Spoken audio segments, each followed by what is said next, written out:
dan meningkat ke acara selanjutnya, yakni ceramah agama yang nanti akan disampaikan oleh guru kita Bapak Kiai Haji Syihabuddin Ahmad. Kepadanya kami persilahkan. Assalamualaikum warahmatullahi wabarakatuh.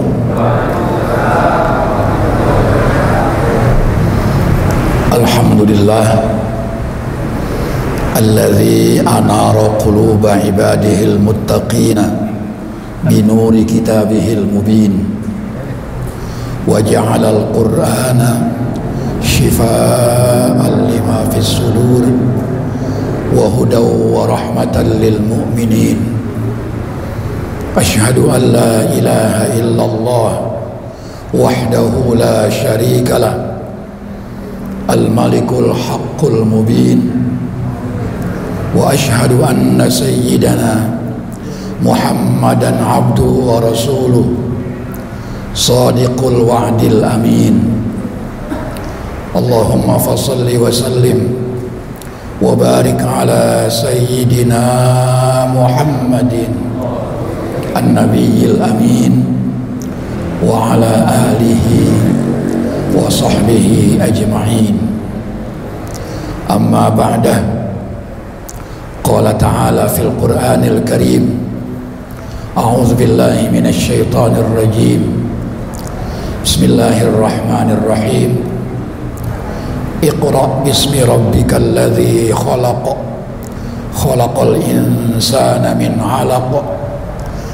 Iqra wa rabbukal akram, alladzi 'allama bil qalam, 'allamal insana ma lam ya'lam. Sadaqallahul azim.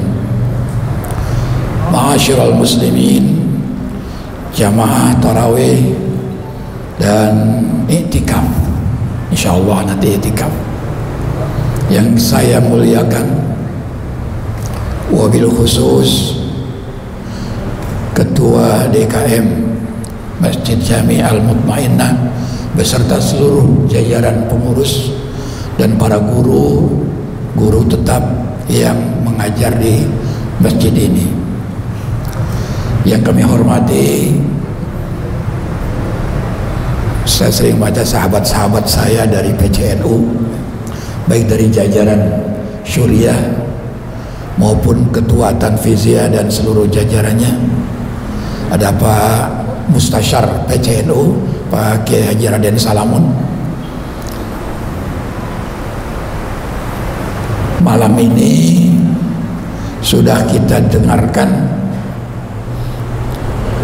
nasihat dari Ketua PCNU. Itulah NU. Kalau di Jawa ada Lailatul Ijtima, ada muludan, dibaan, tahlil, ada penjelasan ceramah tentang NU, ada ceramah tentang politik. Karena NU nggak bisa dilepaskan dari politik zaman itu, gitu. Sekarang katanya bebas, ya, zaman itu. Supaya biar tidak berpolitik, ngerti politik, jangan dipolitikin orang dulu, gitu. Itu Lailatul Ijtima di Jawa biasa begitu. Malam ini saya tidak bicara tentang NU, karena sudah dibicarakan tadi. Saya akan sesuai dengan tema malam ini adalah Nuzulul Quran. Dan saya juga tidak bicarakan Nuzulul Quran. Saya hanya ingin bicarakan ada munasabah, kaitan secara berurutan antara wahyu pertama yang turun dengan wahyu kedua. Ada munasabah di situ. Wahyu pertama kita tahu turun di Gua Hira. Iqra bismi rabbikal ladzi khalaq sampai malam ya'lam, 5 ayat. Yang kedua 7 ayat surah Al-Muddatsir.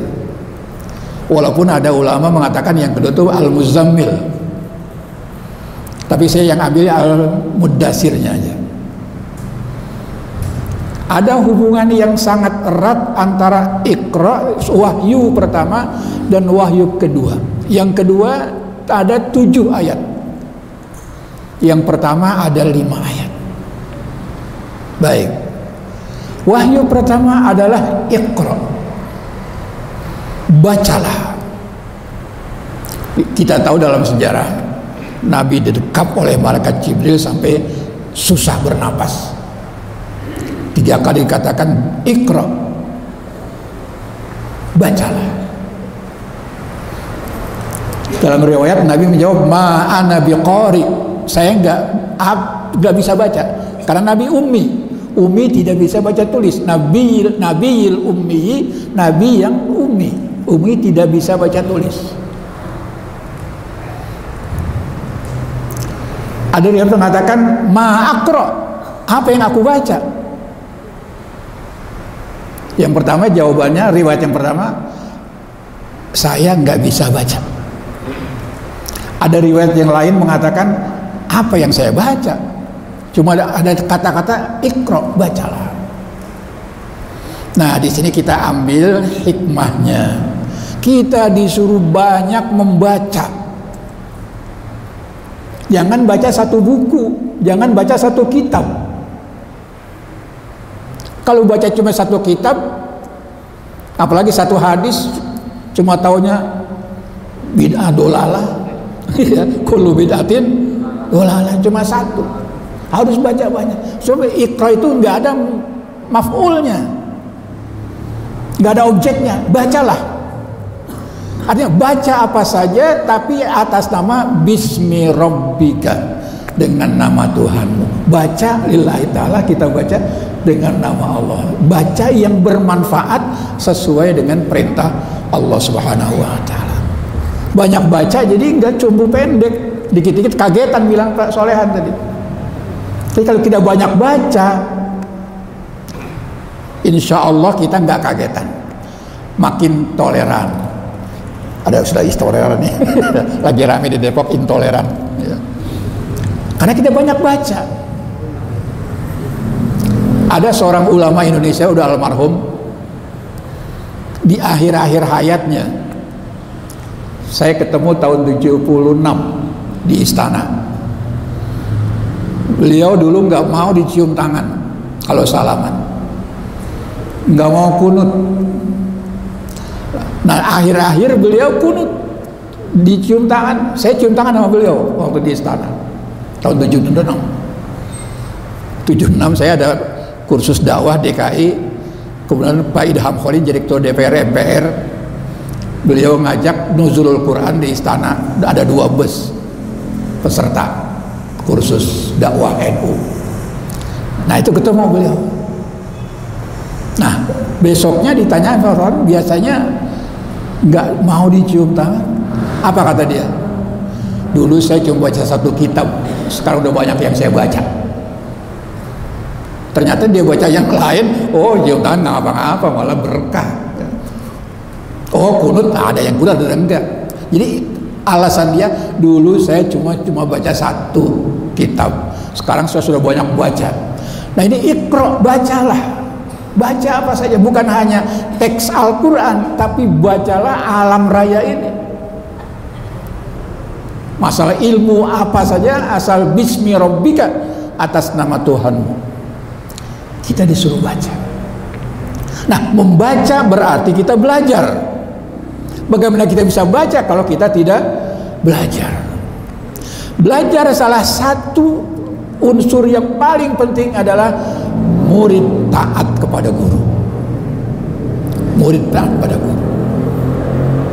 Itu salah satu yang harus diperhatikan. Mungkin ada anak-anak kita, cucu kita yang di pesantren, ya.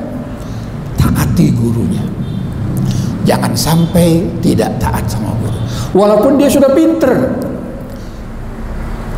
guru nggak bakal kalah. Guru jangan debat boleh, diskusi, tapi kalau mau ngalahin guru nggak boleh, nggak bisa. Ada dongeng di suatu pesantren, Pak Kiai punya empang, ada ikan. Kemudian si murid ini pengen makan ikan. Dia mancing malam-malam jam 1 malam, pikiran pokoknya sepi semua, nggak ada yang lihat. Dapat bang. Tahu-tahu Kiai lagi kontrol, Sambil saya guru apain? Mancing. Emang ini punya siapa? Ini punya Allah. Pakai dalil walillahi ma fis samawati wa ma fil ardh. Milik Allah semua yang ada di langit dan yang ada di bumi. Ini milik Allah. Saya mau makan. Oh gitu, iya. Jalan dia bawa ikan. Pak Kiai ngambil batu koral, dilempar, letak pada kepalanya. Wih, kok Pak Kiai lempar? Wa ma romaita idh romaita walakinnallaha roma.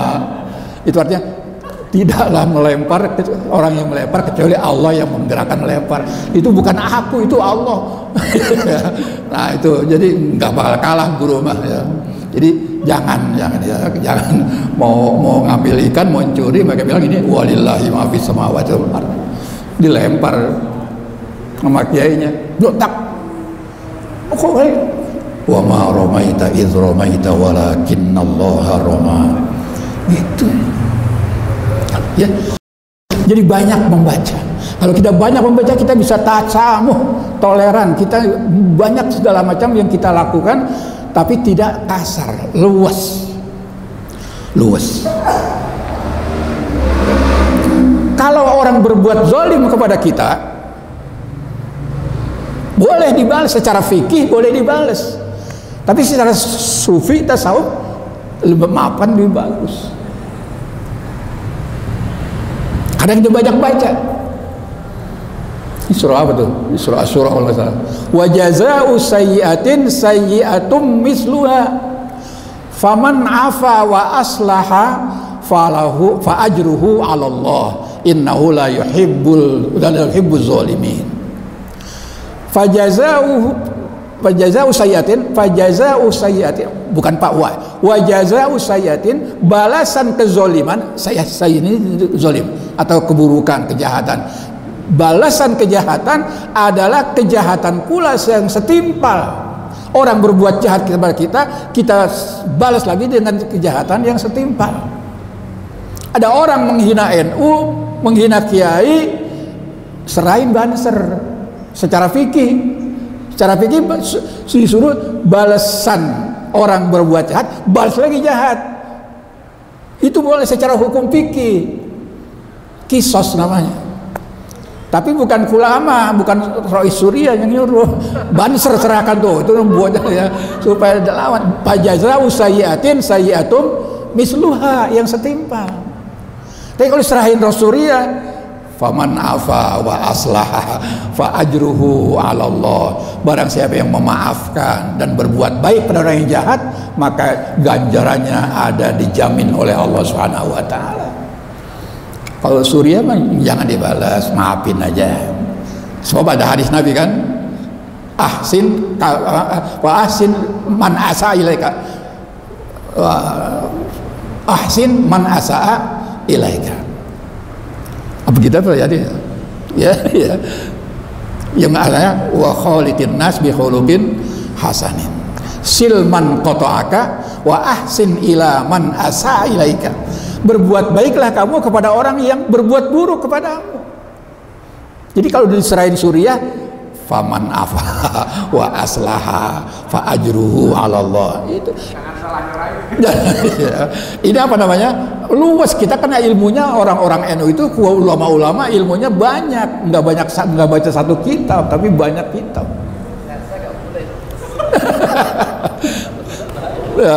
Nah itu ya. Nah, ya, jangan serahin Suriah lah. Ya. Nah itu artinya apa? Kita disuruh iqra, banyak membaca. Nah setelah iqra berarti kita banyak belajar. Karena orang NU itu dulu jarang yang jadi doktor, paling SAG, DRS, yang dokter jarang. Makanya Gus Dur pernah bicara, saya susah jadi presiden nih, nggak banyak bantuin. Saya mau angkat dirjen, nggak ada dokter. NU susah, jarang banget dokter. Akhirnya sekarang bukan main, maju semua gara-gara barokah Gus Dur Nahdlatul Ulama. Jadi banyak dokter. Ini Pak Solehan dikit lagi dokter, cuman nggak jadi. banyak banget sibuk ya, sibuk ngurusin NU, nanti ada berkahnya lah semua. Karena dulu waktu Gus Dur jadi presiden, nyari dokter untuk dirjen aja susah. Orang seberang sana yang banyak dokter kita. Nah sekarang teman-teman dari Nahdlatul Ulama, anak-anak muda sudah banyak yang bergerak dokter. Itu suruh kita baca, artinya belajar. Semua ilmu ada manfaatnya asal tetap bismi rabbika. Udah, kita punya ilmu sekarang. Nah sudah punya ilmu, jangan diem aja. Maka turun ayat yang kedua, wahyu yang kedua, ya ayyuhal muddatsir, orang yang berselimut. Nabi kan menggigil setelah dapat itu ya, wahyu pertama karena takut. Nah ini saya ambil hikmahnya saja ya. Ya ayyuhal muddatsir, hai orang yang berselimut. Artinya hai orang yang sudah jadi doktor, yang sudah jadi sarjana, yang sudah pinter, bangun. Jangan selimut, qum fa'anzir, bangun, beri peringatan. Jangan bertopang dagu, jangan udah punya ilmu diem aja, masyarakatnya diantepin aja. Jangan apa? Qum, bangun, fa'anzir, berikan peringatan. Kalau kita bilang kayak NU, pengurus NU, bangun, kembangkan NU-an, kembangkan ajaran-ajaran Ahlus Sunnah wal Jamaah, kembangkan, bangun dan berikan peringatan. Dan di dalam bekerja membangun tadi sudah punya ilmu, kemudian kita bekerja ini bisa di semua lapisan saja bisa kerja. Artinya kita yang punya organisasi kerja di organisasi, yang punya keahlian berdagang kerja berdagang dan seterusnya. Tapi pekerjaan kita yang dianjurkan oleh Allah, anjuran ayat qum fa'anzir wa rabbaka fakabbir, dan Tuhanmu agungkan. Jangan kerja sembarang kerja yang sesuai dengan hukum-hukum Allah Subhanahu wa taala. Kerja bukan korupsi, kerja bukan nyolong, kerjanya kerja sesuai mengagungkan Allah. Ini artinya apa? Coba kita perhatikan. Rabbaka fakabbir dibolak-balik tetap bacanya Rabbaka fakabbir. Rabbaka robakab, fa-nya tengah, kabbir kab ba ro. Rabbaka fakabbir, Rabbaka fakabbir, robakab kab ba ro, robakab kab ba ro, dibolak-balik agungkan Allah. Di mana saja kita bekerja, di mana saja kita beraktivitas, silahkan sesuai dengan perintah Allah, dan jangan lupa agungkan Allah. Hukum-hukum di negara dipatuhi, terutama juga hukum-hukum Allah Subhanahu wa taala. Kerja tapi jangan sembarang kerja, yang diharamkan jangan. Kerja yang halal. Itu wa rabbaka fakabbir. Nah, sudah pinter, sudah bekerjanya sesuai dengan perintah-perintah Allah, hukum-hukum Allah dan hukum-hukum negara. Setelah itu apa? Wa rabbaka fakabbir. Udah kerja, udah punya duit berarti. Wa siyabaka fatahhir, dan pakaianmu bersihkan. Saya ambil pengertiannya banyak para ulama. Pengertiannya pakaian siab itu pakaian lahiriah, penampilan harus bagus, sucikan penampilan,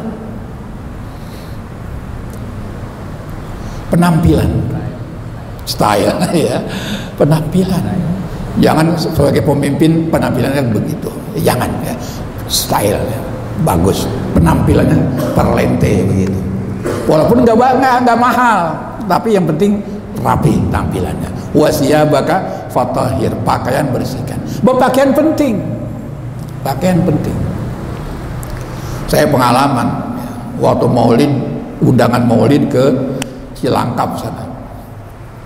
Saya pakaian saya biasa, teman saya pakainya rapi, emang orang kaya dia, lain kan orang kaya potongannya lain ya. Berangkat, saya masih mobil carry waktu itu, saya nyupir, saya ajak teman saya, ada 2 orang saya ajak. Sampai di acara, kata yang jaga sih anak-anak muda, Pak, tahlilannya sana. Iya sana. Itu kiainya turunin dulu. Turun, teman saya emang orangnya gel. Saya suruh parkir. Ya, pas dia supir, teman saya turun, wah cium tangan semua. Penampilan.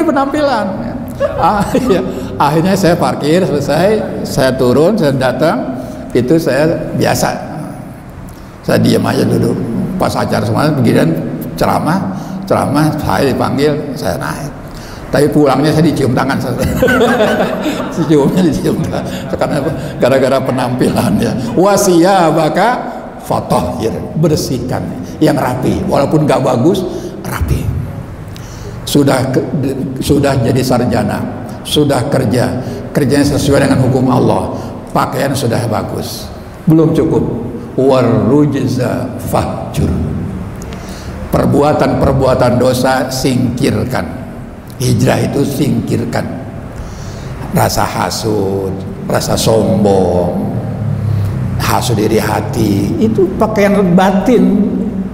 Dosa-dosa singkirkan. Hasud, lihat kawannya begini, hasud. Temannya beli motor, dia beli koyo, puyeng. Temannya beli mobil, beli koyo lagi. Akhirnya banyak menumpuk koyo ini karena iri hati, bingung. Jangan. Kalau kepengen boleh. Teman kita hebat, Pak, saya kepengen seperti itu, saya harus kerja. Ini yang namanya iri hati, hasud, itu pusing sendiri ngelihat temannya punya nikmat, saudaranya punya nikmat, tetangganya punya nikmat. Jadi kata kayak saya, orang beli mobil dia beli koyo, enak sini supaya nggak begitu panas. Nah itu sifat sombong juga disingkirkan, punya dosa-dosa disingkirkan. Jadi pakaian rapi, ya, sebab pakaian, jadi tadi pakaiannya itu harus rapi. Warrujza fahjur, udah kerja, udah rapi, dosanya udah, yang dosa disingkirkan udah bagus lah. Ada lagi, tinggal 2. Wala tamnun tastakfir, jangan kamu memberi tapi mengharapkan balasan yang lebih banyak, nggak ikhlas namanya. Jangan kamu memberi tapi dengan harapan nanti dapat balasan yang lebih banyak dari orang itu, bukan dari Allah. Jangan. Teman kita mau gusuran nih, gusuran tol, karena nggak punya duit, kita punya duit, kita traktir terus. Masa iya ntar dia nggak inget. Kalau gusuran masa ntar nggak inget, kita traktir terus. Jadi dia mengeluarkan, memberi, tapi dengan harapan nanti dia akan membalas yang lebih banyak. Gak boleh, itu namanya gak ikhlas. Jadi semua yang kita beri lillahi ta'ala. Ada di kitab apa itu ya? Ya. Kalau memberi gak ikhlas, ada contohnya. Malam ini kita makan sate, makan durian, makan nikmat semua. Besok kita buang pagi-pagi, kita gak mikirin tuh, itu ikhlas namanya. Kita makan ini enak-enak, pas kita buang, ya sayang tuh durian, ya sate, itu gak ikhlas namanya. Paham? Ya. Yang ikhlas adalah dia makan enak, tapi besok pagi sakit perut, kan nongkrong tuh. Tas nongkrong, dia keluarin, dia pikirin ya sayang tuh durian, jadi itu. Itu namanya gak ikhlas.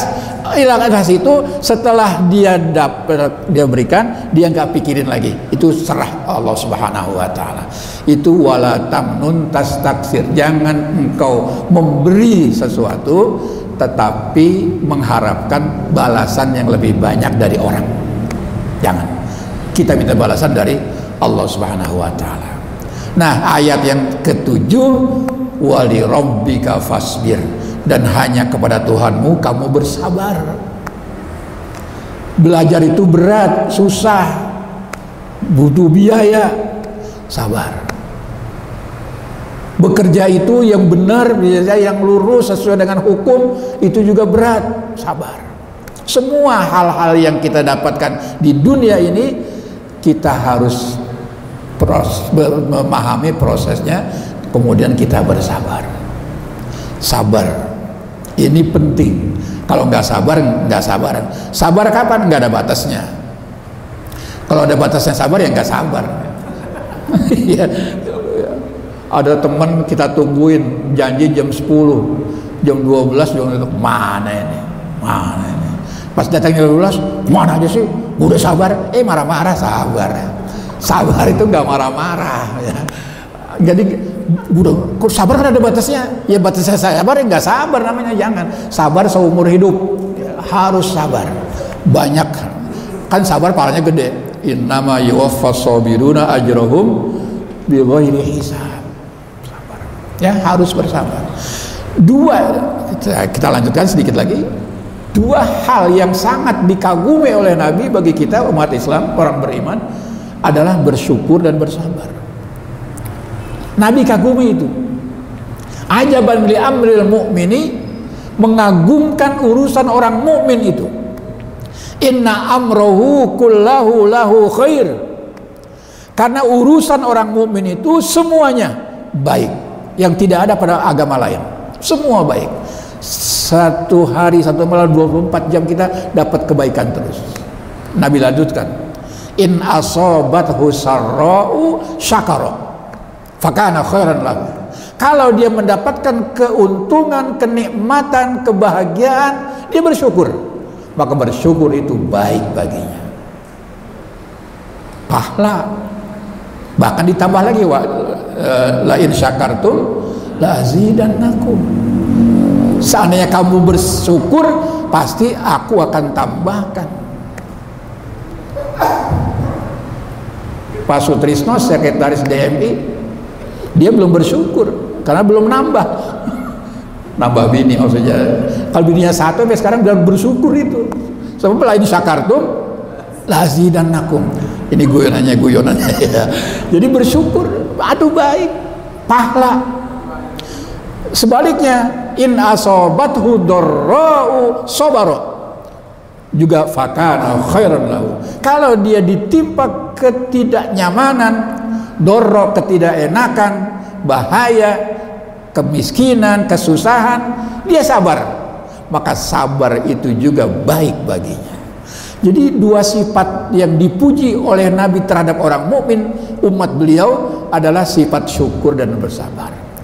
Kalau kita sehari ini mendapatkan kenikmatan, kita bersyukur dapat pahala. Hari ini kita tidak dapatkan apa-apa, kita sabar, pahala. Jadi pahala terus. Apalagi bulan puasa menjelang Lebaran, sabar banget itu. Biar nggak ke mall juga, mall udah pada tutup inilah, udah. Ya, sabar. Terakhir, ini dongeng dari guru saya. Ketika belajar hadis ini, kata guru saya, buat menerangkan lebih jelas, ada suami istri, bininya cantik banget, gak ada duanya, dimeruyung dah. Lakinya sejelek-jeleknya orang laki, dimeruyung. Pada suatu sore si lakinya ini ngelamun menjelang maghrib. Ditanya, bang, abang ngelamun mulu, pengen kawin lagi? Kagak. Udah bahagia banget sama lu di dunia, tapi nggak ketahuan di akhirat, apa sampai ke akhirat. Karena siapa tahu ntar lu mati, kita mati, lu masuk surga, gue masuk neraka. Kita semua pengen husnul khotimah doa kita, tapi siapa yang tahu? Atau gue masuk surga, neraka, kita nggak ketemu. Di dunia kita bahagia, nggak, aku khawatir di akhirat nggak bahagia. Apa kan jawabannya? Pasti bang, kita akan bahagia di dunia akhirat. Lo kok tahu? Abang kan bersyukur dapat bini secakep saya. Iya, bersyukur dapat pahala. Saya juga sabar, dikata apa aja sama orang. Dapat laki jelek buat cakep-cakep, laki jelek, saya sabar. Sabar, kita dapat pahala. Ya. Jadi bang, pasti kita dunia akhirat, saya syukur dapat laki, saya bersabar dapat laki sejelek abang. Abang bersyukur kan dapat bini secakep saya. Abang bersyukur dapat pahala, saya bersabar dapat pahala, kita dua dapat pahala. Insya Allah kita masuk surga bersama-sama dunia sampai akhirat. Itu saja yang dapat saya sampaikan. Mudah-mudahan apa yang kita lakukan. Nih ibu-ibu udah besok mau masak ya, udah tinggal sedikit, mungkin takut nggak bangun. Mudah-mudahan yang semua kita lakukan, baik itikafnya sampai hari ini atau itikafnya sampai pagi, mudah-mudahan diterima oleh Allah Subhanahu wa taala dan kita mendapatkan malam Lailatul Qadar. Amin ya rabbal alamin. Mohon maaf atas segala kekurangan. Wallahul muwaffiq ila aqwamit thoriq. Assalamualaikum warahmatullahi wabarakatuh. Terima kasih kami ucapkan kepada Bapak Kiai Haji Syihabuddin Ahmad atas ceramah agamanya. Mudah-mudahan apa yang beliau sampaikan menjadikan bekal untuk kita menjalani kehidupan di kemudian hari. Salamullah ala Taha Rasulillah.